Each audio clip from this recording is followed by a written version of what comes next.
On September 27th, Hurricane Helene ravaged western North Carolina, causing widespread destruction across the greater Asheville area. 5 local musicians banded together to raise money for aid, and the Caverns of Gold music compilation was born. 280 performers are featured on the compilation. Each episode of this podcast goes in depth with the artists that brought their gifts to this compilation to help Western Carolina. I'm your host, Kelly Minnis, and this is the Caverns of Gold podcast.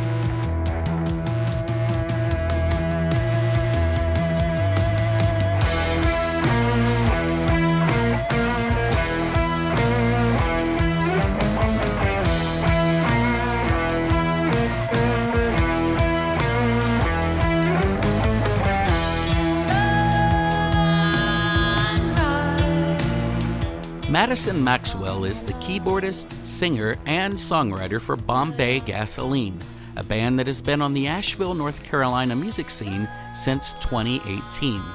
The band's music is intense and combines the heavy musicianship of progressive metal with a gothic vibe and a penchant for 70s rock classicism. I spoke to Madison about her musical origins, her love of 70s classic rock heroes, crafting 21st century protest songs, and Madison's very personal connection to the aftermath of Hurricane Helene. The first thing that I would like to ask you is, what is your first memory of music?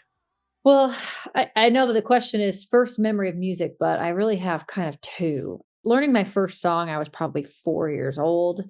I was in foster care at the time, and I was actually a foster kid, and one of my relatives was taking care of us. And I sat down with their oldest kid, who at that point was probably, 20 years old or something. And she walked me through how to play a basic song on piano. So when I was adopted by my grandparents and discovered that they had a piano in their house, I was pretty stoked because I could just run up there and play this thing that I immediately had memorized the second I learned it. As somebody who is definitely on the neurodivergent spectrum, I had an experience that a lot of young folks on the spectrum have of discovering a band, discovering music, and having it become a hyper obsession. So when I was about, I think, 7 or 8, I discovered the band Aerosmith through my sister. And for whatever reason, I became just obsessed with that band. Everything about sex, drugs, and rock and roll, I was like, sign me up. I'm, 8 years old or whatever, which is insane to think about. But I just remember thinking, man, Steven Tyler and Joe Perry are just like the coolest looking guys in the whole history of cool looking guys. Just thought that was just the coolest thing. And I just wanted to be that. I have so many memories, like the first time I heard Beck's Loser, and how, as a poor kid growing up in rural northern Michigan, hearing this music unlike anything I'd ever heard before, and my little ears perking up and me thinking, what is that? What is that? I've never heard anything like that before. What is that? Yeah, I have a lot of like very early, very formative memories around music just in general. So you connected to it in a very sort of intense way as a listener, but you say as a player, that's kind of how you first made that connection. How did you go from being a hyper fan then to being a person in a band or leading a band?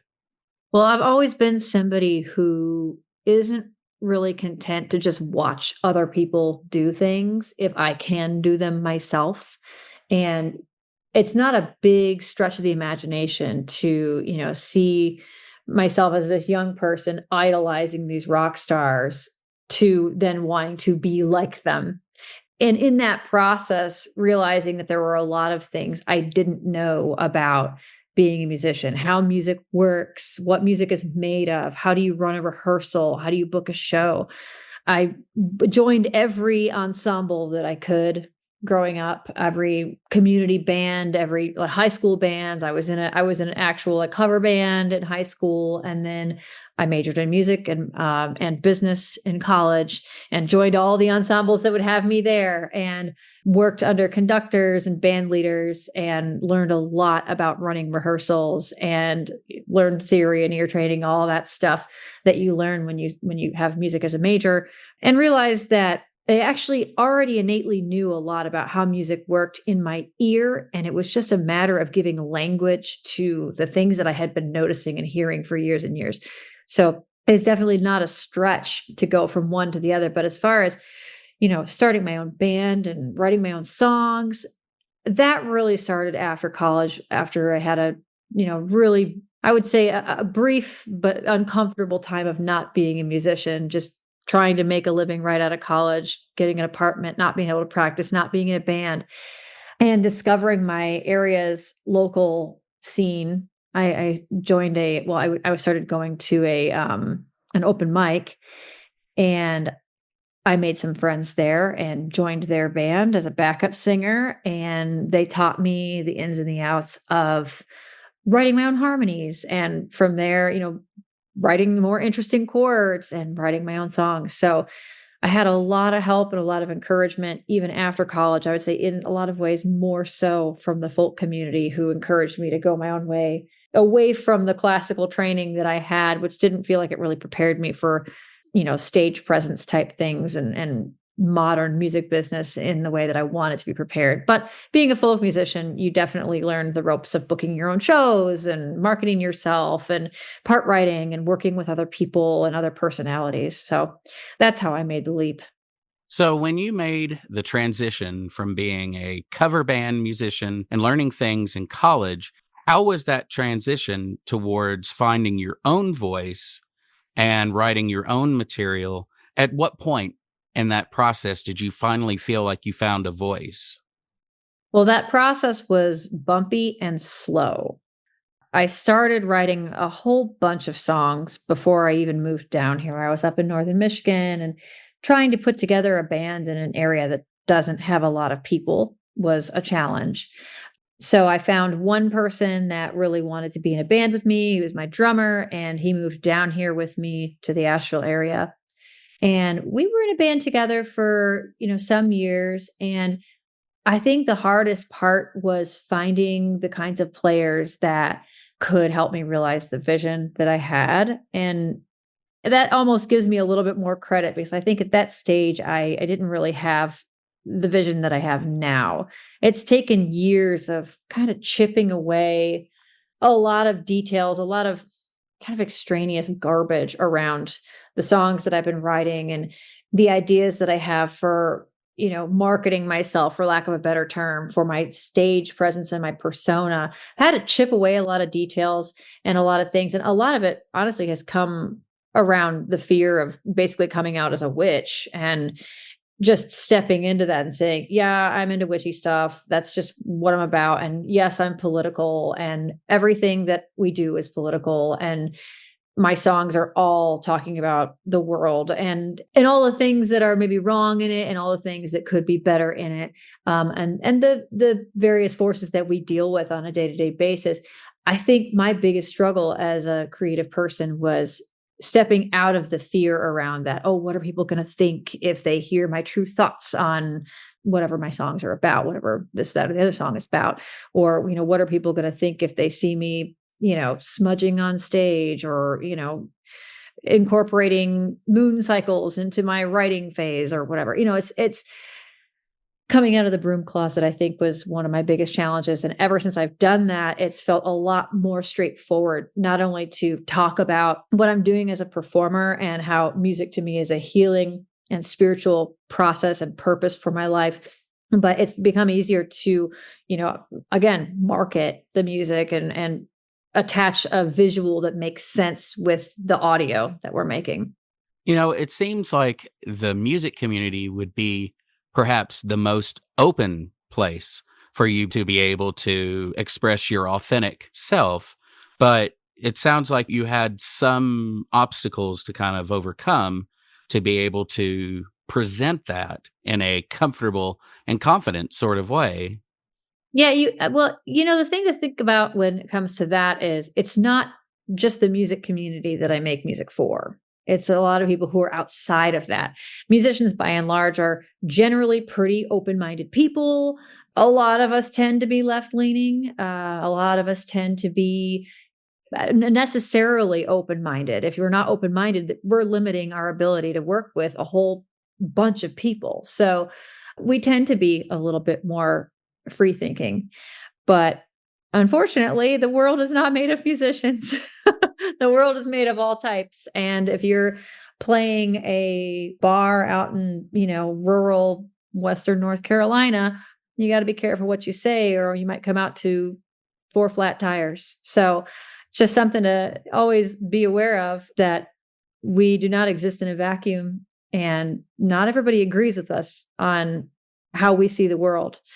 Not saying that has happened to us, and I'm certainly not trying to call that upon myself, but it is something to be well aware of, that we're not always surrounded by people who agree with us.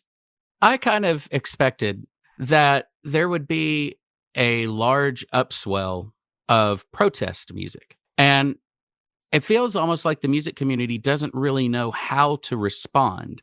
And I don't know if it's because we are preaching to the choir, because as you mentioned, a lot of us do tend to be left leaning. But I'm wondering how difficult you find it to be able to write protest in a way that is interesting and is perhaps maybe not in the same path that previous protest music have followed through. I look at it and the 60s failed in a way. And it's almost like Gen X saw that. And we've never been able to emotionally commit to protest music because we know it's a sham. Look what our parents, they protested and they turned out to not actually uphold the values that their generation sang about. I mean, this is, me talking more about myself, that as a songwriter too, I find it hard to find a way to sing about those issues in a way that I feel 100% comfortable about, because, like I say, I feel like I'm preaching to the choir for one, and I wonder how much change can a song truly make? Do you ever have that struggle with conviction?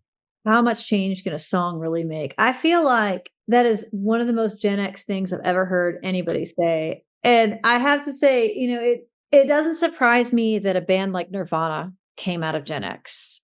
And to me, Nirvana, I feel like Kurt Cobain wrote protest songs, but in a kind of a nihilistic sort of way, sort of protesting the idea that any of it really matters. And to a degree, I can't say I disagree with him. And I think about the sort of naivety of baby boomers and their protest music, that they made all that free love to, and got those $10 houses that they bought working at gas stations or whatever, and just seem to forget their soul somewhere along the way through working those corporate jobs and focusing on their retirement and their pension. Something happened along the way, Reagan, that didn't happen to my generation. And when it comes to protest music, modern protest music, I see a lot of Gen Z putting out protest songs by the minute. I mean, if you're on TikTok or Red Note, I guess nowadays, but if you're on TikTok and you're scrolling through there, you probably will recognize some of the faces of these Gen Zers. There's this young guy, gosh, I can't remember his name. He's got longish reddish blonde hair, and he plays guitar, and he writes these really, really catchy songs about whatever is in the moment. I don't know how he comes up with these things so quick, but you might remember the song from back when, Earth is Ghetto, I Want to Leave. That's a protest song. I mean, Gen Z is putting protest songs out left and right. Now, are they getting picked up and mass marketed? Are they selling out stadiums singing their protest songs? No, it's not Woodstock. It's not 1969. It's not that. But are they creating these like little micro niches of fame and these little micro communities of people who are hearing what they have to say and saying, yes, I agree with that. Follow. Hey, do you have any shows coming up? Hey, do you have any merch I can buy? That's what they're doing for themselves, creating little cottage industries for themselves. And I feel like millennials, as I definitely out myself, but I'm an older millennial. I'm almost 40, and my generation, we're sandwiched between that, between really wanting to make a difference, but also suffering from a little bit of that nihilism of the generation before us. My older sister is a Gen Xer, and she was the reason that I heard Nirvana and why I idolized Kurt Cobain. So I have definitely had many crises of faith around the idea of being an artist and trying to do something, trying to touch somebody's heart. Because what difference does it make? You touch a heart, what are they going to do? What's that going to do? I might be better off learning medicine and going and at least healing people physically, because that's something tangible. That's something I can point to. Hey, I stopped the bleeding on that person. That person is doing better now because I helped them. Music and art in general is something that's so hard to quantify when it comes to that. And so one of the many ways that I have rationalized it is I'm adding my voice and my ideas and my songs to the pile of voices and ideas and songs being part of the cultural zeitgeist. I may not ever reach a part of the pile that connects with that many people, but I'll connect with the people around me. I'll connect with a few people who hear my music, and I also have no control what happens with my art. So I could die and my stuff could go viral. I could get a lot older and then suddenly somebody's like, "Hey, we want to use your song in a movie," and then, running up that hill. It could be something like that or nothing. And I just make music because it makes me feel better. It makes me feel like I'm doing something. I'm using my voice for some end, some good. And if that's all it ends up being, and I just create some, quote unquote legacy for myself of music that lives on in the ether past me, maybe that's good enough. Maybe that's the best we can do. We all are just ordinary people. And I think so much of the way that my generation was raised, we were raised to believe we were special and that if we work really hard, we're going to make a difference in the world.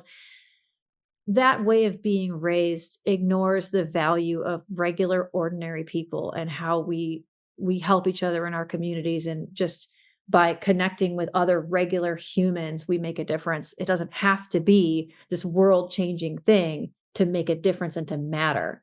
So that's the way that I'm looking at it as I get older. It's just I'm adding my voice, and I'm doing it because if I don't do it, if I don't make the music, if I don't talk about things in a way that feels timeless, in a way that feels helpful, in a way that feels true, I feel like I'm wasting my talents and not living to my full extent of my purpose.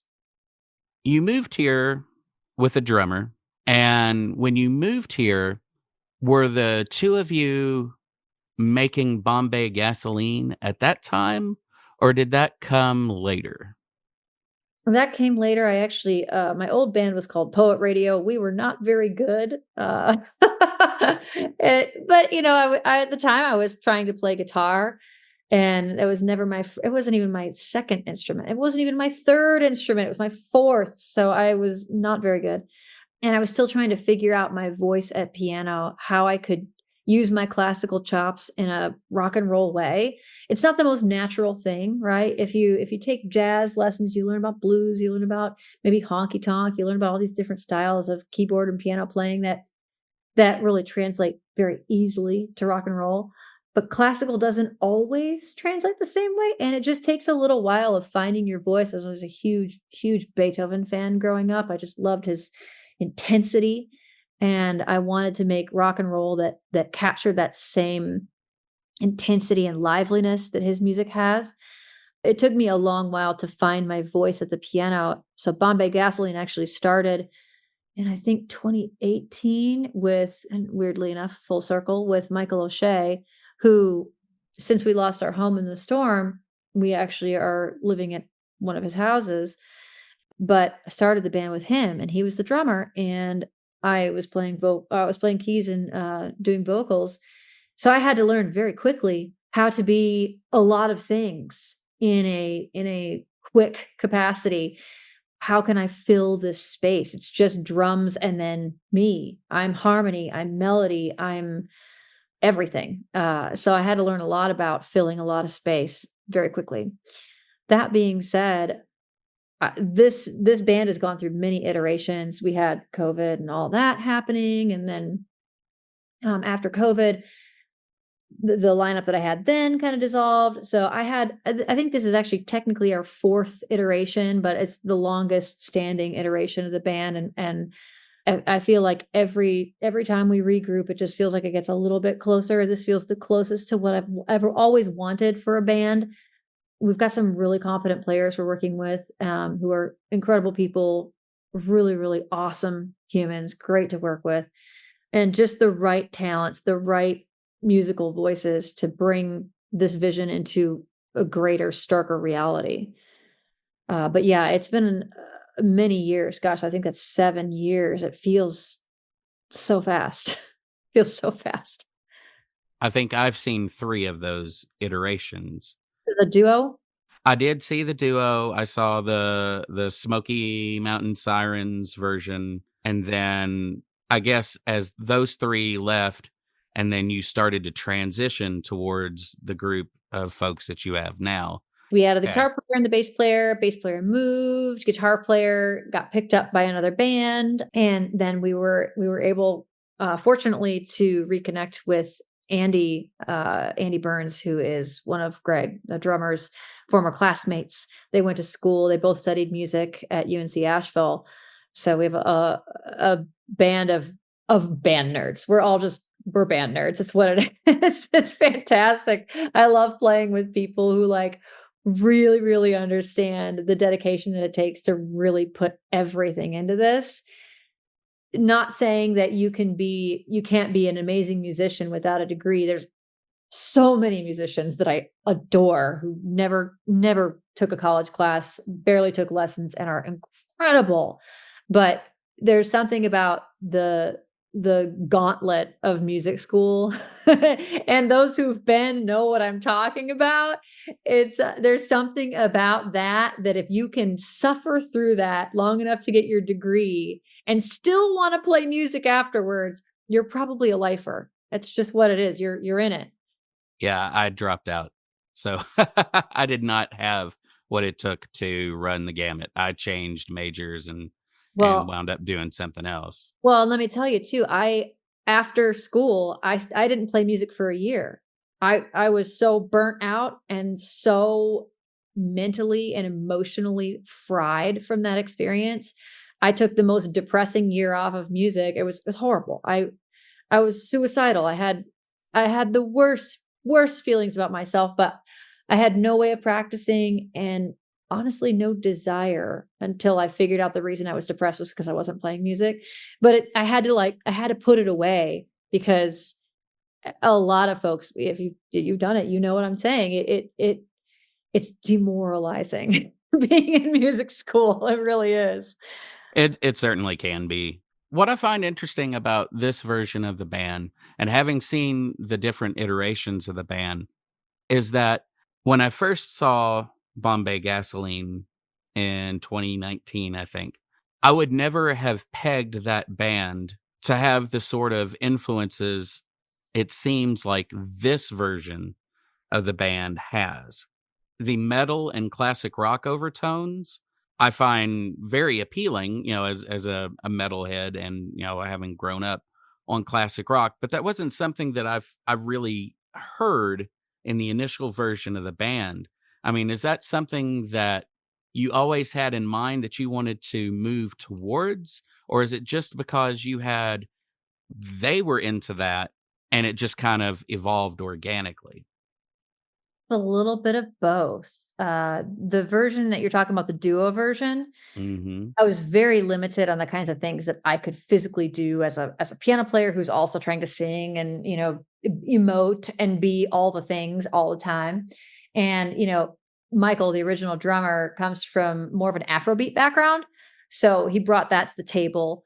And I was still very much trying to figure out what it was going to be like to be a front person, but I kind of always knew I didn't really envision this band as a two-piece because it's a lot of pressure and it's not as much fun. So being able to shift gears. I've always had a huge love of classic rock. I mean, my first obsession being Aerosmith. I have an Aerosmith tattoo, as kind of slightly embarrassing as it is to say now. But I've always really loved classic rock. I always idolized Jim Morrison, his shamanic vibe on stage and how he just threw everything into it, very much so. I always idolized that as a teenager. I wanted to be Jim Morrison when I grew up. So that was always there for me. And the metal comes, well, partly from me, but I would say mostly from Greg, who is probably the biggest metalhead that I know. And he's the drummer. And Greg, I mean, really, when it comes to any band, I feel like the drummer sets the tone in a way that few other members of the band even could try to. The right or wrong drummer really will make a project sound one way or another, and guitarists to a degree as well. If this band had any different kind of guitarist, it would be a very different kind of a band. And Andy comes from a jazz background, but loves metal and just loves a lot of the same kind of proto metal and proto punk and stuff that I like from the late 60s and early 70s. We're really big into that, like, weird Brit scene, really strange things. So we're into a lot of that kind of stuff. I love like Velvet Underground. There's definitely some influences of that in there. It always has been in all of my music. I'm one of the 500 fans that started the 500 bands. I'm convinced of it.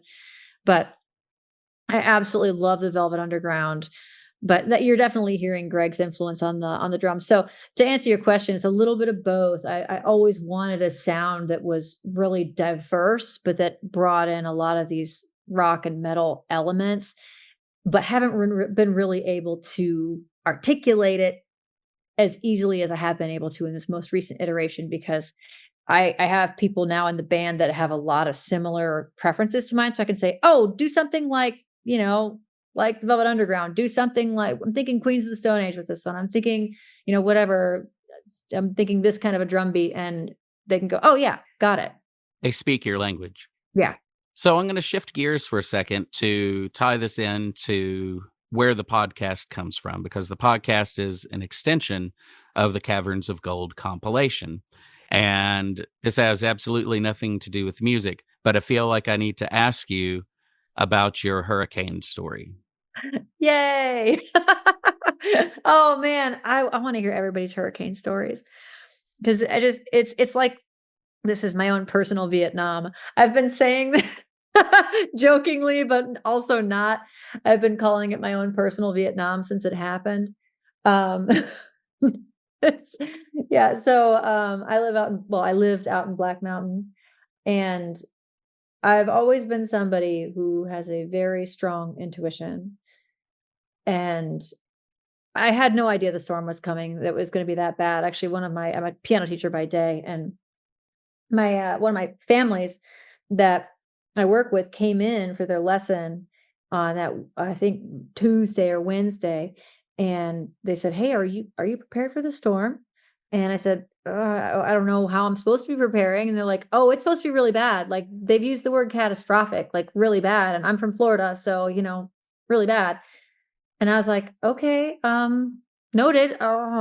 So I didn't think much of it, but then, as things started to progress, I was on my phone starting to look at the forecast, and we'd already gotten all that rain before, and it was happening, and I canceled lessons on Thursday, and just kind of stayed home and thought to myself, maybe I'll bake some cookies in case we have no power. I made some cookies. I filled up a pot with some water on the stove and thought, oh, we might not have power for a couple of days. And as the night wore on and the wind started to get heavier, I had a really, really bad feeling, like a really deep, deep, dark, sinking feeling. And I was like, I'm not sleeping in my bed tonight. I'm going to sleep out on the couch. I'm going to take a good shower, have clean clothes, all that. I'm going to, make sure I'm good in shower, because I don't know how bad this is going to be. So I was out on the couch and I couldn't sleep. I felt this just impending sense of dread. And I was on the phone, like texting back and forth with one of my friends who used to live here. She was native to the area, and she's down in Atlanta now. And she said it was getting bad down there, and we were texting back and forth till about 3 in the morning. And I finally was like, okay, I'm just gonna try to sleep. She's like, I'm gonna try to sleep. We both fell asleep. We both woke up around the same time again. I texted her again, and I started scrolling TikTok and looking at all the storm damages and things, the videos that were starting to come in. It's really something to watch these videos of natural disasters and then suddenly find yourself filming one yourself.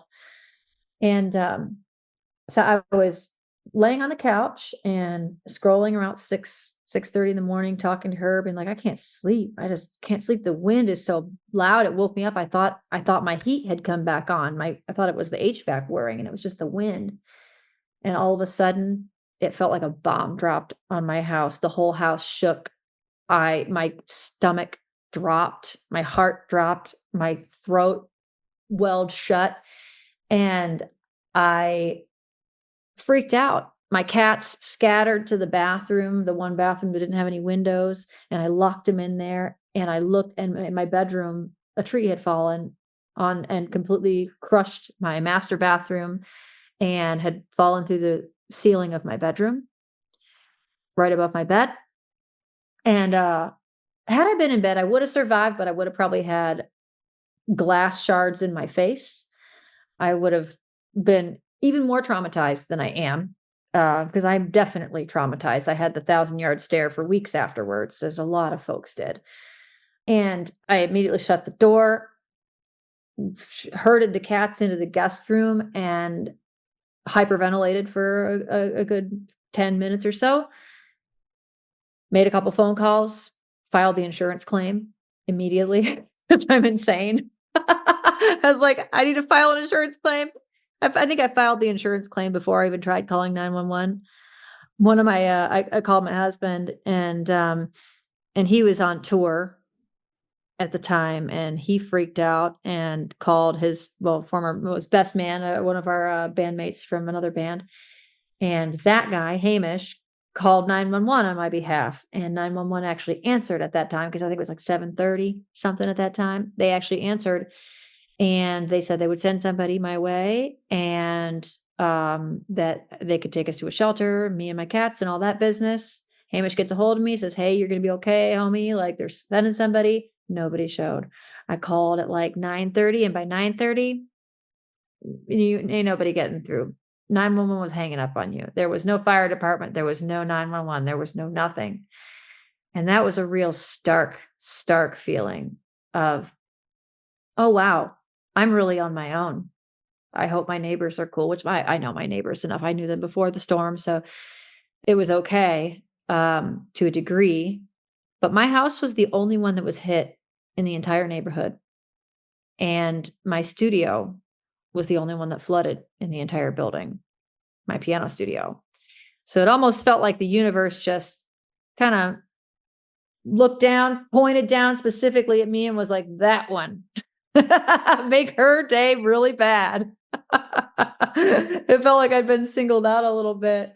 But in a way, it all works out in the end. I happen to be very fortunate in that, insurance has covered a lot of things. It didn't do anything for the business, unfortunately, but it helped a lot with the home stuff and actually got me out of a lot of things that I needed to be out from under. We'll just say that.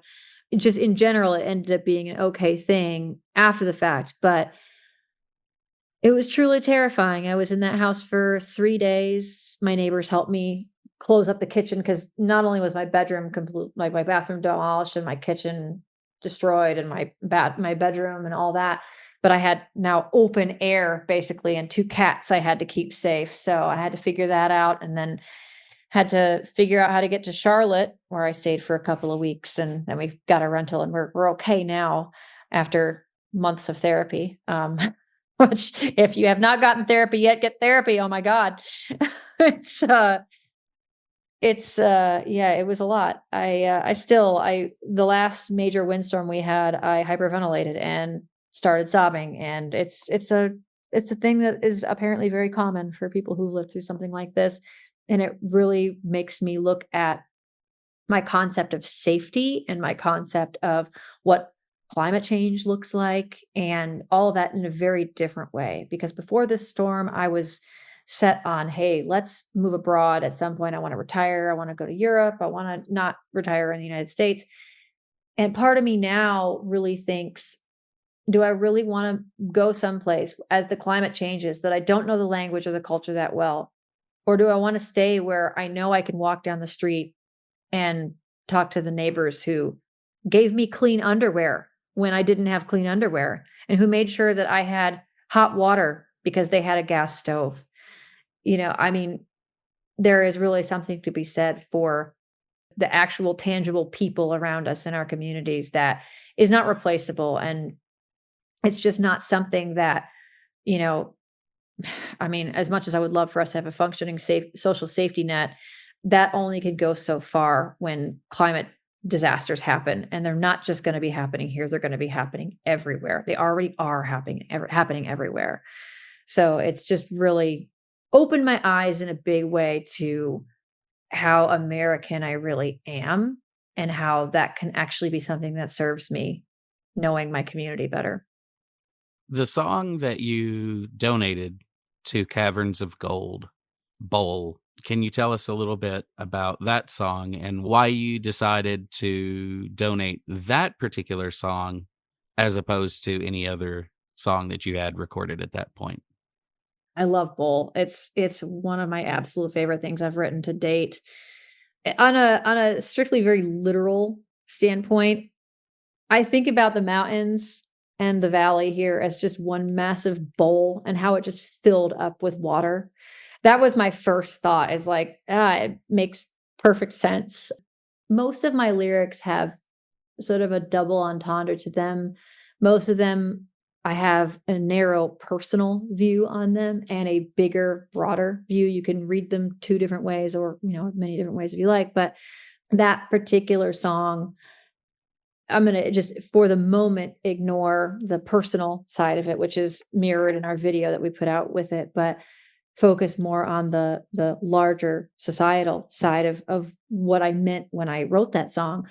I'm definitely talking about fascism, but specifically, I talk a lot about technocracy in my music, and techno-fascism, the surveillance state. I talk a lot about those kinds of things.